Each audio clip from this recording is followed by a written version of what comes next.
ศูนย์คณิตศาสตร์คิดไว้สมาร์ทแมทแผนกศึกษาธิการและกีฬานครหลวงเวียงจันทร์จัดการแข่งขันคณิตศาสตร์คิดไว้ซิงแซมเวียงจันทร์ครั้งที่4ขึ้นในวันที่23กันยายน2018เข้าร่วมโดยท่านนางอาลีพลเสนาผู้อำนวยการโรงเรียนศิลป์ไซเพื่อให้เยาวชนลาวได้มีเวทีและโอกาสในการแสดงความสามารถทางคณิตศาสตร์และทักษะการคิดคำนวณเลขมีเวทีให้เด็กได้ฝึกฝนการแสดงออกภายใต้แรงกดดันและกติกาของการแข่งขันมีโอกาสในการแข่งขันแลกเปลี่ยนประสบการณ์เพื่อพัฒนาความรู้ทางคณิตศาสตร์ให้หลายขึ้นและเฮ็ดให้เยาวชนลาวมีความรู้ความสามารถเท่าเทียมกับสากลเทื่อละ9ท่านสุรไสจงจิตไพศาลผู้อำนวยการศูนย์คณิตคิดไว้สมาร์ทแมทกล่าวว่าเพื่อเป็นการส่งเสริมให้เยาวชนลาวมีความสนใจและเห็นถึงความสำคัญของคณิตศาสตร์ทั้งเป็นการวัด IQ ของสมองน้องๆนักเรียนให้มีการพัฒนาทักษะความใส่ใจและหักในการเรียนคณิตศาสตร์หลายขึ้นพร้อมทั้งเป็นการฝึกทักษะความสามารถและพัฒนาความพร้อมของเยาวชนลาวให้มีศักยภาพเท่าเทียมกับภาคพื้นสากลและให้เติบใหญ่ไปเป็นกำลังแรงอันสำคัญในการพัฒนาประเทศชาติในอนาคตสำหรับการแข่งขันในครั้งนี้มีนักเรียนเข้าร่วมแข่งขันจำนวน367คนได้แบ่งเป็น4ระดับคือระดับ A มีอายุ5-7 ปีมีนักเรียน85คนระดับ B มีอายุ7-9 ปีมีนักเรียน122คนระดับ C มีอายุ9-11 ปีมีนักเรียน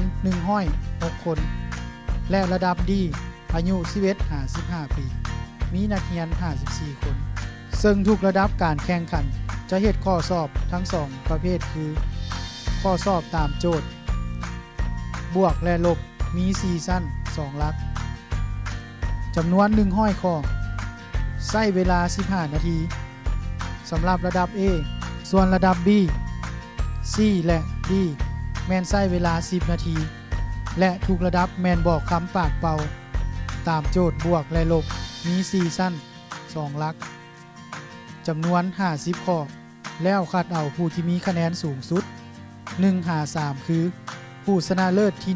1ได้รับรางวัลและทุนเรียนสมาร์ทแมท6เดือนเป็นมูลค่า3ล้านกีบชนะเลิศที่2ได้รับขันรางวัลและทุนเรียนสมาร์ทแมท4เดือนเป็นมูลค่า2ล้านกีบและชนะเลิศที่